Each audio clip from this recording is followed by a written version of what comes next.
উত্তরের জনপদের এক নতুন স্বপ্ন, এক নতুন দিগন্ত। যে স্বপ্ন এতদিন বয়ে বেরিয়েছে কুড়িগ্রাম আর গাইবান্ধার লক্ষ লক্ষ মানুষ, আজ তা বাস্তবে রূপ নিয়েছে তিস্তার বুকে। এটি শুধু একটি সেতু নয়, এটি সংযোগের এক মহাকাব্য, অর্থনৈতিক উন্নয়নের এক নতুন প্রাণকেন্দ্র। দর্শক মণ্ডলী, আমরা কথা বলছি হরিপুর তিস্তা ব্রিজ নিয়ে, যা স্থানীয়দের কাছে তিস্তা সেতু নামে অধিক পরিচিত। তিস্তা নদীর উপর নির্মিত এই বিশাল সেতুটি কুড়িগ্রামের চিলমারী উপজেলা এবং গাইবান্ধার সুন্দরগঞ্জ উপজেলার মধ্যে সরাসরি সড়ক যোগাযোগ স্থাপন করেছে। দীর্ঘদিন এই অঞ্চলের মানুষের জন্য নদী পারাপার ছিল এক বড় চ্যালেঞ্জ। বর্ষায় উত্তাল তিস্তা আর শুষ্ক মৌসুমের বালুচরের বিস্তৃতি সব মিলিয়ে যাতায়াত ছিল সময় সাপেক্ষ, ব্যয়বহুল এবং বিপজ্জনক। কিন্তু সেই দুর্ভোগের অবসান হয়েছে।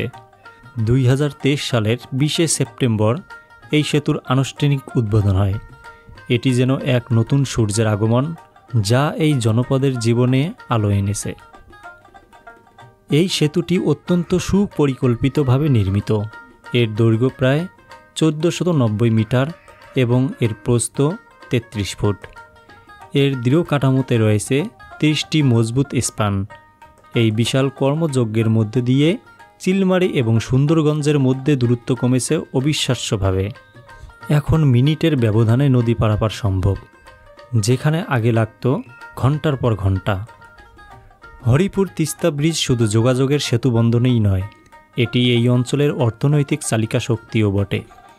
কৃষিপ্রধান এই এলাকার কৃষকরা এখন তাদের উৎপাদিত ফসল, ধান, পাট, ভুট্টা, হরেক রকমের সবজি খুব সহজেই দেশের বিভিন্ন প্রান্তে পৌঁছে দিতে পারবেন, ন্যায্য মূল্য পাবেন।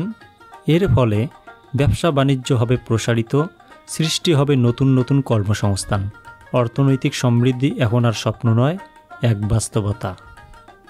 এছাড়াও তিস্তা নদীর মনোমুগ্ধকর প্রাকৃতিক সৌন্দর্য এই সেতুকে এক আকর্ষণীয় পর্যটন কেন্দ্রে রূপান্তরিত করেছে। প্রতিদিন বহু মানুষ এখানে আসেন নদীর নির্মল হাওয়া আর প্রকৃতির রূপ উপভোগ করতে। এটি স্থানীয় পর্যটন শিল্পকেও দিচ্ছে এক নতুন মাত্রা। হরিপুর তিস্তা ব্রিজ শুধুমাত্র একটি অবকাঠামো নয়, এটি কুড়িগ্রাম ও গাইবান্ধার মানুষের দীর্ঘদিনের স্বপ্ন, উন্নয়ন ও অগ্রগতির প্রতীক। এটি কেবল ভৌগোলিক দূরত্ব কমিয়েছে আর্থসামাজিক বৈষম্য। এই সেতু যেন এক সোনালী ভবিষ্যৎ, যা এই জনপদের প্রতিটি মানুষের মুখে হাসি ফুটিয়েছে।